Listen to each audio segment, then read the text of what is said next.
जय जनीन भाइयों बहनों, पद प्रतिष्ठा प्रतिभा पैसा प्रसन्नता पुण्य से मिलता है। आइए महाराज जी के मुख से सुने। प्रतिष्ठा,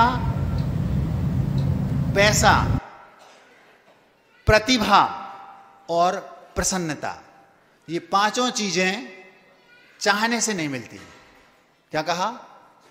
पद, प्रतिष्ठा, प्रतिष्ठा कहो, पूजा कहो, यश कहो, प्रतिभा,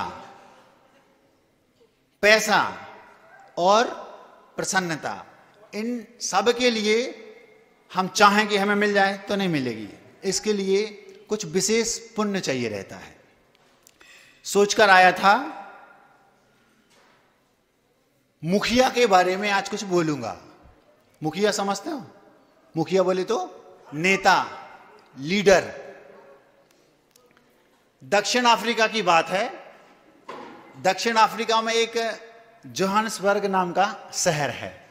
जैसे ऑस्ट्रेलिया में आपने सुना होगा पर्थ है, सिडनी है, मेलबॉर्न है, ब्रिस्बेन है और एडिलेड है।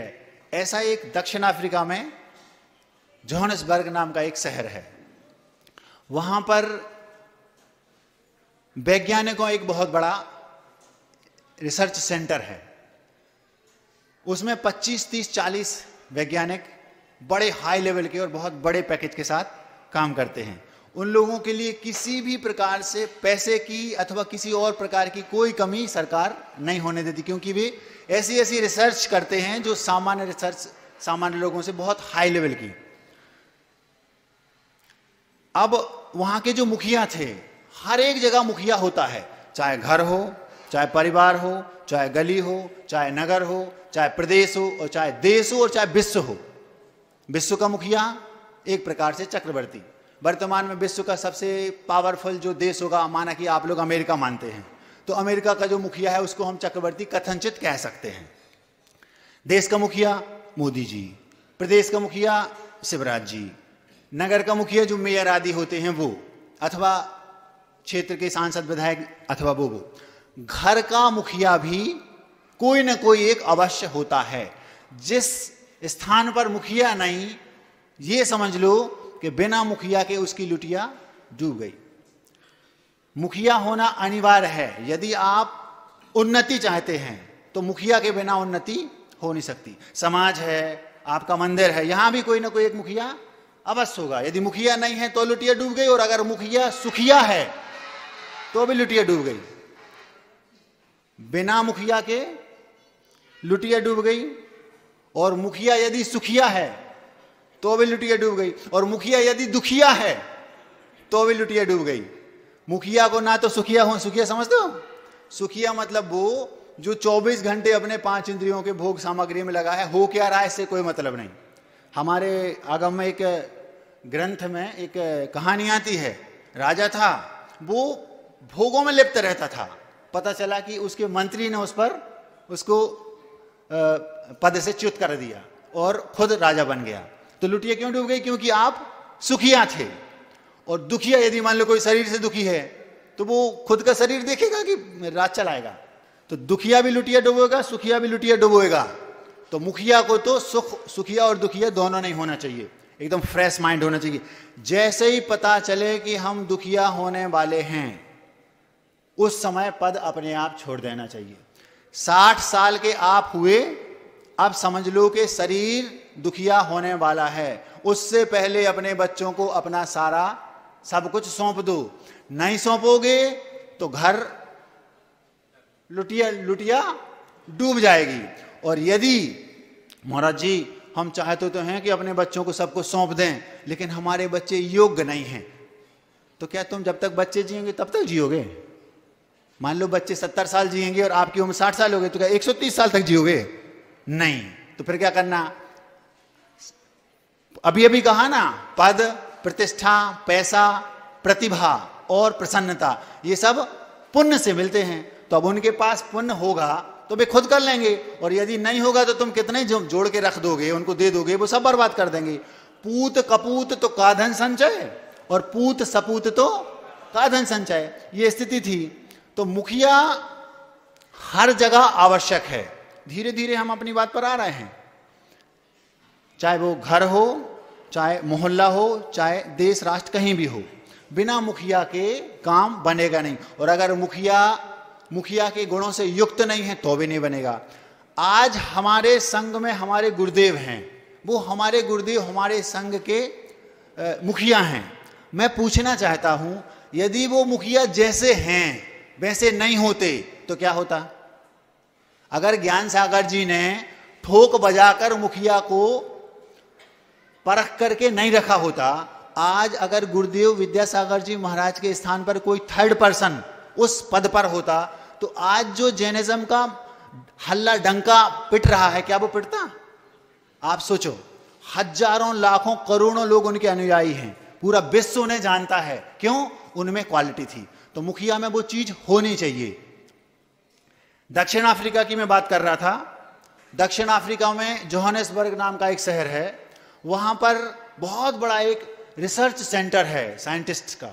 वहाँ के सारे साइंटिस्ट को सारी सुविधाएं सरकार उपलब्ध कराती है और उनसे ये उम्मीद रखती है कि आप अच्छे से अच्छे तरीके से रिसर्च करें, जो आपको चाहिए सो मुंह पे तुरंत। 30-35 साइंटिस्ट उस पूरे पैनल में होंगे। उसमें जो एक मुखिया थे वो एक उम्र को पार कर चुके थे। उन्हें लगने लगा कि अब मेरा समय रिटायरमेंट का आ गया और अब मुझे ये सब चीजें छोड़कर किसी योग्य साइंटिस्ट को इस पद को देना चाहिए। अगर योग्य को नहीं दिया तो लुटिया डुबो देगा। तो उन्होंने कहा मुझे एक सबसे ज्यादा जो योग्य है उसको देना है। जब कभी भी आप देखना, कोई भी गुरु होते हैं, एक दिन में योग्यता की परख नहीं होती। एक दिन में किसी की योग्यता की परख नहीं होती। कम से कम सामान्य से हमने किसी से 1 दिन बात की, 2 दिन बात की, 4 दिन बात की, थोड़ा बहुत नेचर तो समझ लेंगे, अंदर इसके क्या है, इसके भाव कैसे हैं, वो 2-4 दिन में समझ में नहीं आते।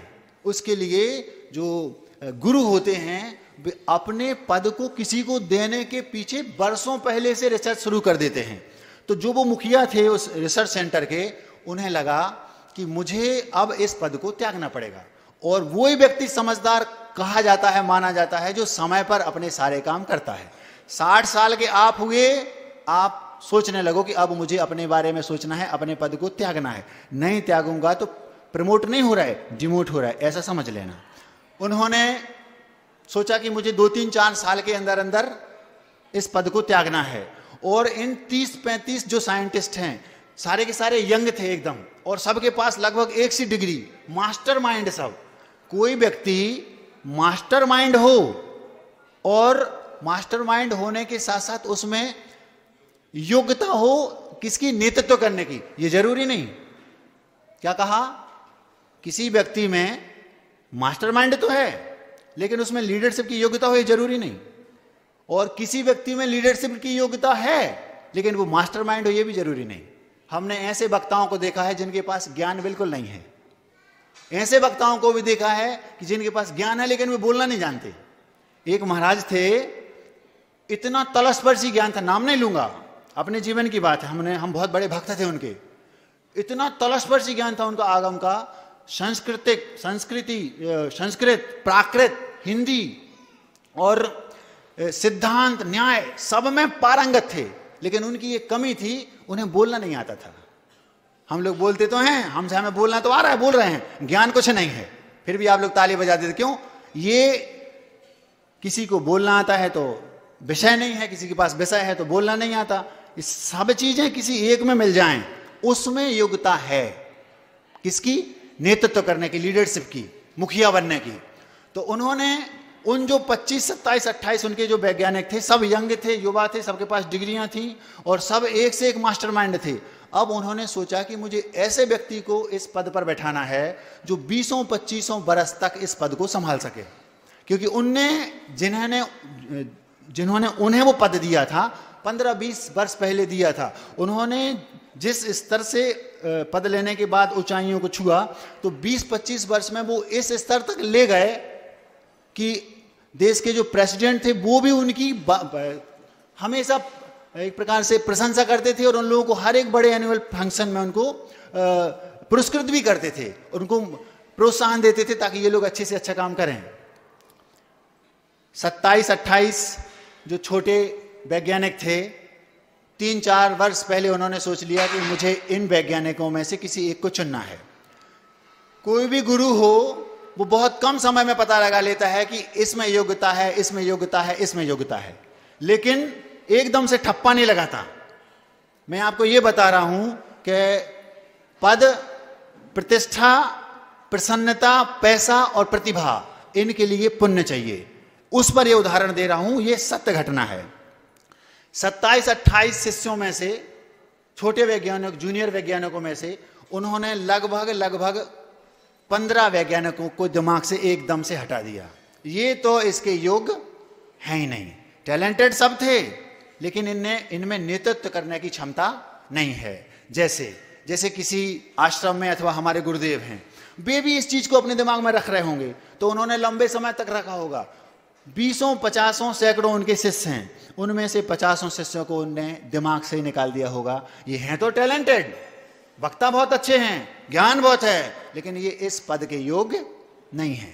बताया नहीं गुरुदेव ने, लेकिन 100% डेफिनेटली, क्योंकि शास्त्रों में लिखा है, उन्होंने ये अपने दिमाग में सोच लिया कि कौन इसके योग्य है। जैसे ज्ञान सागर जी ने उस समय सोच लिया था, सोचने के बाद भी उन्होंने 2-4 साल तक उसको तरासा, परखा, उसके बाद फिर उन्होंने हाँ अब सही है। जब उन्होंने उन 27-28 वैज्ञानिकों में से 15-17 को हटा दिया, फिर उसके बाद जो 10, 11, 12 बचे, उन पर उनकी पूरी फोकस हो गया कि मुझे इनमें से एक को चुनना है। और धीरे धीरे ये कंडीशन बन गई कि उन 12 में से उनने एक को अपने दिमाग में भर लिया कि मुझे इसको बनाना है संभवतः, लेकिन अभी 100% नहीं। अब धीरे धीरे समय और बीतता गया। एक दिन उन्होंने उन 12 को, जिनको उन्हें दिमाग में सेट किया था कि इन 12 को में से किसी एक को बनाना है और प्राय इसको बनाना है, उनको एक बहुत बड़े टूर पर भेजा, इसलिए कि इनमें से पता चल जाए कि अब जो 12 शेष रह गए थे, 15 शेष रह गए थे, उन पे ज्यादा प्रैक्टिकल नहीं करना, जो 12 बचे हैं सारा प्रैक्टिकल इन पर करना। तो उन 12 को भेज दिया कि जाओ आप लोग पता करके आओ कि ऐसा ऐसा है, ये रिसर्च करना है, वहां के वैज्ञानिक आ रहे, जाओ। जब वो वहां गए और वहां पर रहने के बाद 15 दिन, 1 महीने बाद वो वापस लौट कर आए, तो वापस लौट कर आए तो 2 या 3 या 4 वैज्ञानिक उसमें से ऐसे निकले जो गए और सीधे वहां हम उनके साथ गए थे, वहां के जो न्यूजीलैंड के जो वैज्ञानिक हैं वो ऐसे हैं, वहां के हैं जो वो ऐसे हैं। तो एक दूसरे की 3-4 ने बुराई करना शुरू कर दी। गुरु ने, मतलब जो उनके मुखिया थे, उनने सोच लिया इनके अंदर मुखिया बनने की योग्यता नहीं है, 4 और कम हो गए। बिल्कुल यही हमारे गुरुदेव करते हैं कि जैसे मान लो उनको लगा, कोई शिष्य गया, आचार्य जी हमने सुना था कि जो वो महाराज जी हैं वो तो बहुत अच्छा है, ऐसा करते हैं, वैसा करते हैं, और जैसे ही थोड़ी सी चुगली की, गुरुदेव कहते हैं जिसकी आप बुराई कर रहे हो वो बुरा हो भी सकता है और नहीं भी हो सकता, लेकिन जो बुराई कर रहा है वो तो डेफिनेटली बुरा है। नजरों से उसको हटा दिया। क्या कहा? आप जिसकी बुराई कर रहे हैं वो बुरा हो भी सकता है, नहीं भी हो सकता, लेकिन जो बुराई कर रहा है वो तो पक्का बुरा है, उसको भी दिमाग से हटा दिया। ऐसे 4 वैज्ञानिकों को उन्होंने दिमाग से अलग कर दिया। अब बचे कितने? 8 बचे। तो रिसर्च उनकी चलती रही कि इन पर मुझे कुछ ना कुछ करना है। एक दिन की बात, एक बहुत बड़ा प्रोजेक्ट आया, 8 को उस पर लगा दिया, तुम्हें ये काम करना है। जब उन 8 को उस काम में लगा दिया तो 8 में से बहुत कम समय में उन 8 वैज्ञानिकों ने बहुत अच्छा रिजल्ट दे दिया। और रिजल्ट दिया तो उसकी एक रिपोर्ट बनाई, और रिपोर्ट बना के बाद जब अफ्रीका के जो प्रेसिडेंट थे उनके पास भेजी तो वहां से प्रशंसा भी आई और ये कहा गया कि मुझे ये बताओ ये काम किया किसने है? बोले इन 8 ने। उन 8 को हम वार्षिक जो प्रोग्राम होते हैं उनमें सम्मानित करेंगे। जब उन 8 को बुलाया गया तो उन 8 में से 3 वैज्ञानिक बार बार उचक रहे थे, मैंने किया सर, ये मैंने किया था, वो इनका तो काम था लेकिन किया मैंने था। ऐसा करते करते अब वो मुखिया उनके सामने थे, बार बार जो मुखिया थे उनसे भी वो तीनों आकर बोलते, सर ये थे तो हम 8 साथ में, लेकिन किया मैंने है। जो मुंह पर कह रहा है मैंने किया, इसका मतलब है इसके अंदर योग्यता 3 और कम हो गए। अब बचे कितने? लेकिन इत्तेफाक की बात कि जो वो उनने एक दिमाग में रखा था वो अभी उनमें है। अब गुरु को केवल 28 में से कितनों को चुनना है? 5 को। सुनो मजे की बात है, अब जो 5 बचे उन 5 को एक नए टूर पर उन्होंने भेजा। लेकिन गजब की बात यह है कि उन 5 में क्रम रहता है। सबसे बड़े ये, जैसे हम 5 को भेज दिया, सबसे बड़े ये, सेकंड ये, थर्ड ये, फोर्थ ये, फिफ्थ ये, 5। उन 5 में से नया उनने एक प्रैक्टिकल किया। वो क्या? जो सबसे छोटा था उसको सबसे बड़ा बना के भेज दिया। क्या कहा? जो सबसे छोटा था उसको उस टूर पर बड़ा बनाकर भेज दिया। क्या? जबकि उन्हें पता था कि ये थोड़ा सा थोड़ी सी बात पर इसको गुस्सा आ जाती है, थोड़ी सी बात पर ये गर्म भी हो जाता है, गंभीर नहीं है, चंचल है, आदि आदि। और जो बड़ा था वो बहुत गंभीर है, बहुत समझदार है। इतना सब होने के बाद भी उन्होंने उसको बड़ा नहीं बनाया, और जो सबसे छोटा था उसको बड़ा बनाकर भेज दिया। जब उसको बड़ा बनाकर भेजा और वहां से वो लोग अपनी रिसर्च पूरी करके लौटकर वापस आए, तो वापस आने के बाद उनने देखा कि जो छोटा था उसके अंदर गजब की गंभीरता आ गई। जो छोटा था, जो चंचल था, जो गंभीर नहीं था, जो धैर्यवान नहीं था, टैलेंट तो सबके पास था, डिग्रियां सबके पास थी, सब बहुत बड़े वैज्ञानिक थे, सबका बहुत बड़ा पैकेज था, लेकिन जो छोटा था उसके अंदर वो क्वालिटी थी नहीं। अचानक से पद देते ही आ गई। और मजे की बात यह कि जो बड़ा था, जिसको बड़ा बनाकर नहीं भेजा, जो बहुत गंभीर था, वो चंचल हो गया। आप लोग समझ रहे हैं? जो बड़ा था वो छोटा हो गया, मतलब वो उसके अंदर जो चीजें दिखती थी वो नहीं थी, और जो छोटा था उसमें गंभीरता दिखने लगी। अब हम आपसे पूछ रहे हैं, आप होते तो दोनों में से किसको चुनते? महाराज जी, जो छोटा था लेकिन उसके अंदर गंभीरता नहीं थी, चंचलता थी बहुत ज्यादा, लेकिन जिसको पद देते ही वो गंभीर हो गया, तो महाराज जी वो ज्यादा अच्छा कहलाया। आचार्य कहते हैं, एक हाइको गुरुदेव का 5, 7 और 5 अक्षर का एक हाइको होता है, 17 अक्षर का। गुरुदेव कहते हैं कि पद देते ही जिम्मेदारी किसी के अंदर डाल दो, जिम्मेदारी डालते ही उसके अंदर शक्ति आ जाती है। उसका एक हाइको है, मैं हाइको तो भूल रहा हूं, नहीं एक और है, दायित्व भार आ गया याद। दायित्व भार कंधे पर आते ही शक्ति सी आती। दायित्व भार कंधे पर आते ही शक्ति सी आती। कोई व्यक्ति है, महाराज जी हमारा बेटा तो है, 2-3-4 बेटे हैं, लेकिन वे सब गंभीर नहीं हैं।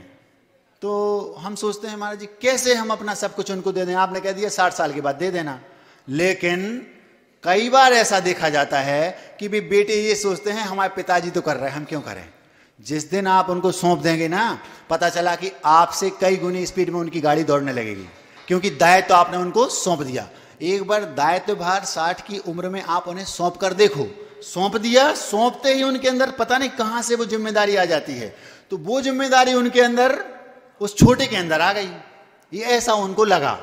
जब जो बड़ा था उसके अंदर वापस चंचलता आ गई। लेकिन वो जो गुरु होते हैं वो महान होते हैं, तो वो क्या बोलते हैं, ना छोटा योग्य है ना बड़ा योग्य है। सुन रहे हैं? छोटा योग्य क्यों नहीं, उसके अंदर तो आ गई। बोले इसके अंदर जो ये योग्यता आई है, दिख रही है, ये पद के कारण आई, नेचुरल ये वैसा नहीं है। अगर नेचुरल वैसा होता, सामान्य से जैसा है वैसा होता, तो नॉर्मल लाइफ में भी ये जीवन जीता। ये नेचुरली ऐसा नहीं है, ये बनावटी है, क्योंकि पद इसके अंदर आ गया है, पद के कारण हो गया है।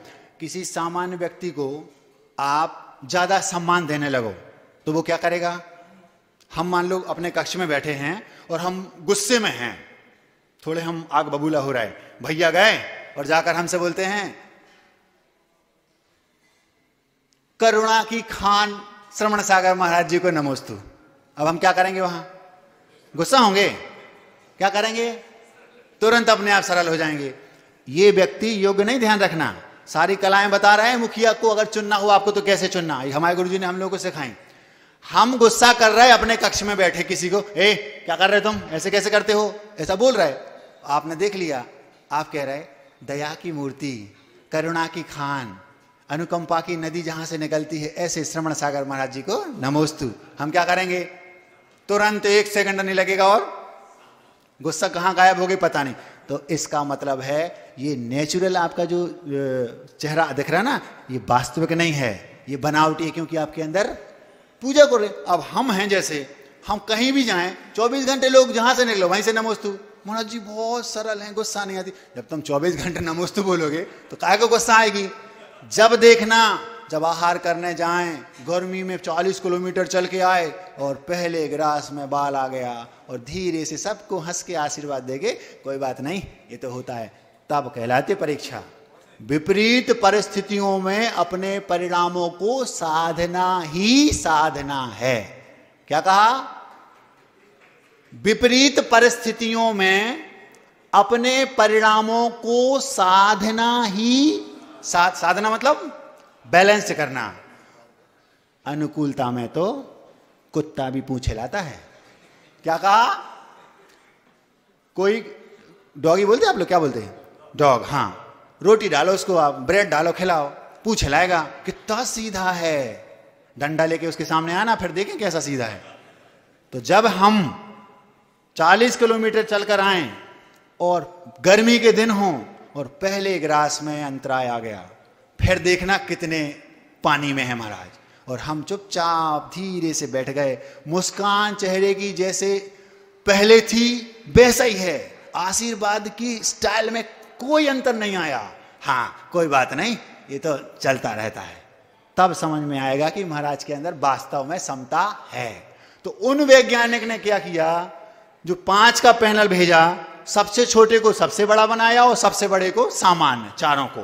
तो जो बड़े थे उनकी गंभीरता, बड़प्पन कहां गायब हो गया पता नहीं चला, और जो छोटा था उसमें अचानक बड़प्पन आ गया।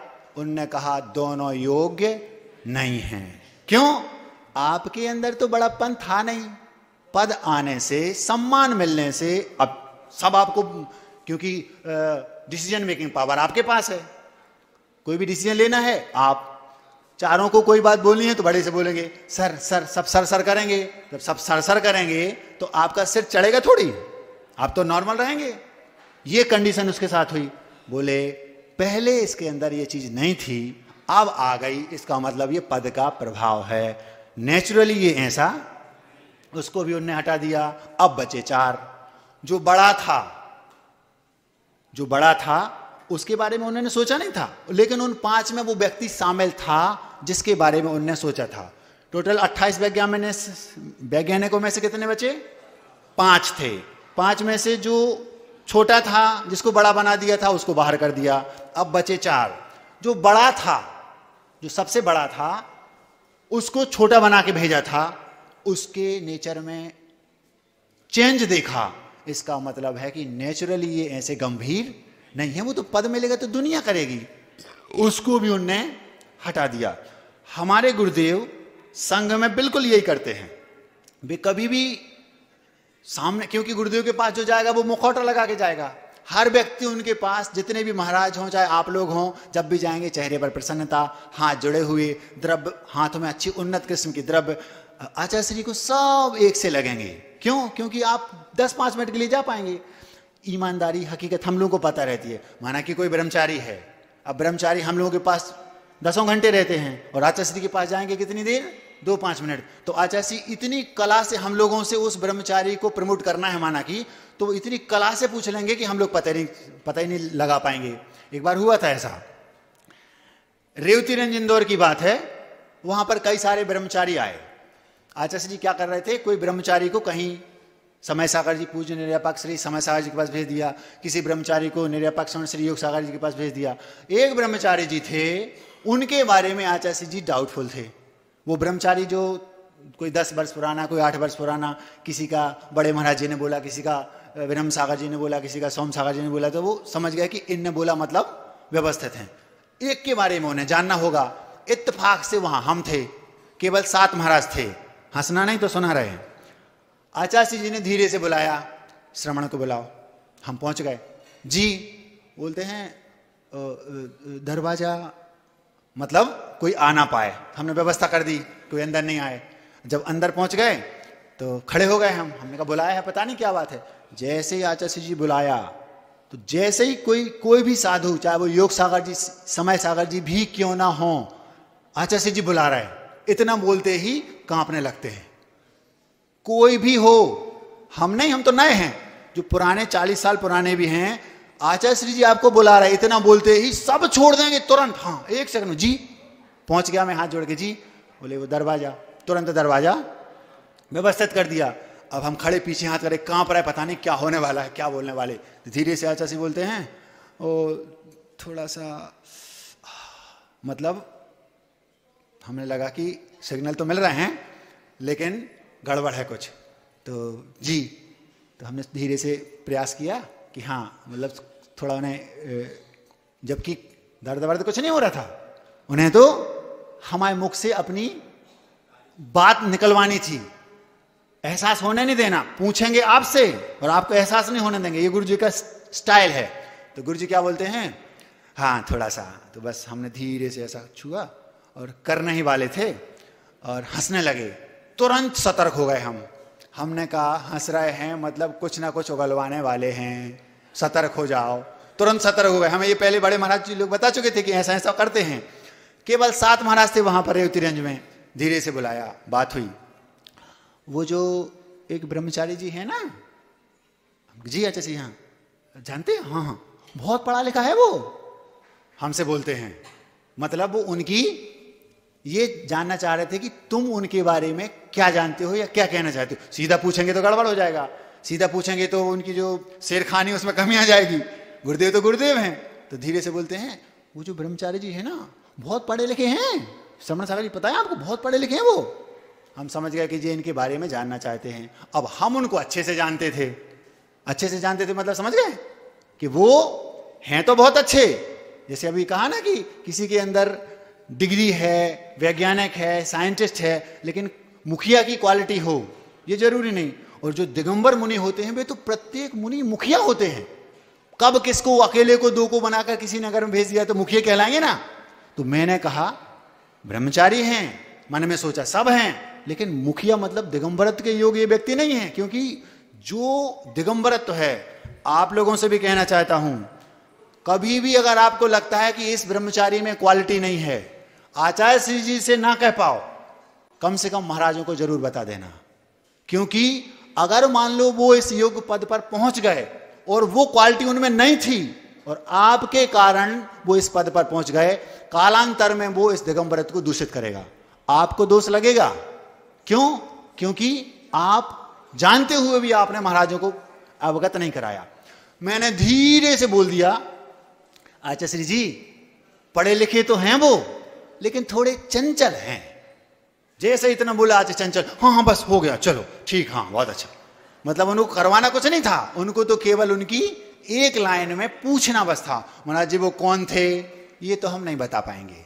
बताया क्यों फिर? इसलिए बताया ताकि आप लोग सचेत हो जाएं। हम सारे साधुओं का भी ये कर्तव्य है, मैं कभी चूकता नहीं इस मामले में। जिसमें योग्यता हो आपका कर्तव्य है कि उसको प्रमोट करें। अगर आपके नगर में कोई ब्रह्मचारी हैं, अत्यंत योग्य हैं, तो आपका कर्तव्य है कि आप महाराजों के पास जाकर उनकी प्रशंसा करें। अच्छाई की प्रशंसा करना आपका कर्तव्य है ताकि वो ऊपर जाएं। और जिनमें योग्यता नहीं है उनके बारे में भी आपका कर्तव्य है कि जाएं और बताएं कि ये हैं तो, लेकिन अभी थोड़े ऐसे हैं। नहीं तो अगर गलत व्यक्ति इस स्थान पर आ गया तो गड़बड़, और अच्छा व्यक्ति इस स्थान पर नहीं आ पाया तो भी गड़बड़। दोनों कंडीशन में गड़बड़। उनने क्या किया, जो मुखिया थे 5 में से जो बड़े थे उनको भी छोड़ दिया और जो छोटे थे उनको भी छोड़ दिया। अब बचे कितने? 3। अब इत्तेफाक की बात, उन 3 में वो व्यक्ति थे जो 28 जब पूरे थे तब भी उनके दिमाग में वो था कि मुझे इसको बड़ा बनाना है। अब उनने पूरी बुद्धि लगा ली, उन मुखिया ने जो उस रिसर्च सेंटर के बड़े थे, कि तीनों में से मुझे एक को चुनना है। अब हमने शुरुआत में आपसे कहा था पद, प्रतिष्ठा, पैसा, प्रसन्नता और प्रतिभा, ये 5 चीजें चाहने से कैसे मिलती हैं? पुण्य से मिलती हैं। तीनों के 3 सामने समझ में नहीं आ रहा कि किसमें कोई 19-20 किसी में है ही नहीं, तीनों के तीन इक्वल हैं, लेकिन पद चाहने से नहीं मिलता। गुरु भी चाहें कि मैं इसे दे दूं, लेकिन वो दे नहीं पाएंगे क्योंकि आपका पुण्य नहीं है। बहुत प्रयास किया कि इन तीनों में से मैं एक को चूज कर लूं, कि कैसे भी मैं इसको चुन लूं कि मुझे इसको देना है। जब सारे प्रयासों के बाद वो तीनों इक्वल निकले तो उन्होंने क्या किया, एक दिन घोषित कर दिया कि मैं आने वाली 20 तारीख को अपने पद को अपने योग्य शिष्य को देने वाला हूं। किसने? साउथ अफ्रीका में जोहानिसबर्ग में जो एक रिसर्च सेंटर था जिसमें 28 वैज्ञानिक थे, जिसमें बड़े मुखिया थे, वो 28 में से किसी एक छोटे वैज्ञानिक को वो अपना पद देकर रिटायर होना चाहते थे। सरकार ने उनसे कहा कि आपको ही इस पद को देना है। कई बार ऐसा होता है, राजनीति में जो पद होते हैं वो वोट के माध्यम से आते हैं, समाज में जो पद होते हैं वो भी वोट के माध्यम से आजकल आने लगे, अध्यक्ष आदि के। पहले के जमाने में जो राजतंत्र होता था उस समय मुखिया चुनने के लिए अलग से बुद्धि नहीं लगानी पड़ती थी। उस समय केवल इतना होता था कि राजा अपनी जो पट्टरानी होती थी उसका जो बड़ा पुत्र होता था उसको पद दे देते थे। लेकिन यहां केवल एक व्यक्ति को चुनना है। यही हाल संघ में भी होता है। गुरुदेव के जो गुरुदेव थे ज्ञान सागर जी, उन्होंने किसी से सलाह नहीं ली, उन्होंने अपनी बुद्धि से गुरुदेव को चुना। गुरुदेव ने भी चुन लिया होगा, जिसको भी उन्होंने चुना होगा वो चुन लिया होगा दिमाग में, लेकिन एकदम से डिक्लेयर इसलिए नहीं करेंगे क्योंकि दिमाग में है पुण्य सामने वाले का होना चाहिए। बिल्कुल यही कंडीशन उनकी बनी। 3 वैज्ञानिक निकालकर सामने आ गए, जो दिमाग में उन्होंने पहले से भरा था वो भी है, लेकिन कैसे कहें। डेट घोषित कर दी, उन 3 में से किसी एक को पद मिलेगा, अध्यक्ष का अथवा मुखिया का। जब वो तारीख आ गई, एक का रात में सीना दर्द हुआ, बुखार आ गया। जिसका बुखार आ गया वो समझ गया इसका पुण्य। अब बचे 2 में एक वो जिसको उनने चुना था दिमाग में, और एक वो जिसको नहीं चुना था। लेकिन इत्तेफाक की बात, जिस रात्रि में वो सोए चतुर्दशी की रात्रि थी, पूर्णिमा की जो शुक्ल पक्ष की चतुर्दशी की रात्रि थी, उसमें ब्रह्म मुहूर्त में उन्हें आभास हुआ, स्वप्न आया कि जिसके बारे में उन्होंने नहीं सोचा था इसको पद दिया जाए। आप लोगों की जानकारी लेके बता दूं, शुक्ल पक्ष की जो चतुर्दशी होती है उसमें यदि ब्रह्म मुहूर्त में स्वप्न आए तो वो 100% सत्य होता है। होना चाहिए स्वप्न, जबरदस्ती का नहीं। आंख बंद करके सो गए, महाराज जी हमें स्वप्न आया था, ऐसा नहीं, नेचुरली आए वो। फिर से सुनो, चतुर्दशी का दिन हो, शुक्ल पक्ष हो, ब्रह्म मुहूर्त हो। ब्रह्म मुहूर्त उसको बोलते हैं 15 मुहूर्त का दिन और 15 मुहूर्त की रात होती है। 48 मिनट का एक मुहूर्त होता है, 12 घंटे में 15 मुहूर्त होते हैं।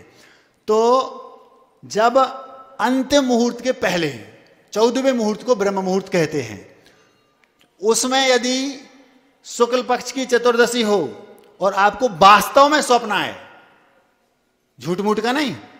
2 प्रकार के लोग होते हैं, एक सो गए और एक जो सो रहा है उसको तो जगाया जा सकता है, लेकिन जो बन के सो रहा है उसको नहीं जगाया जा सकता।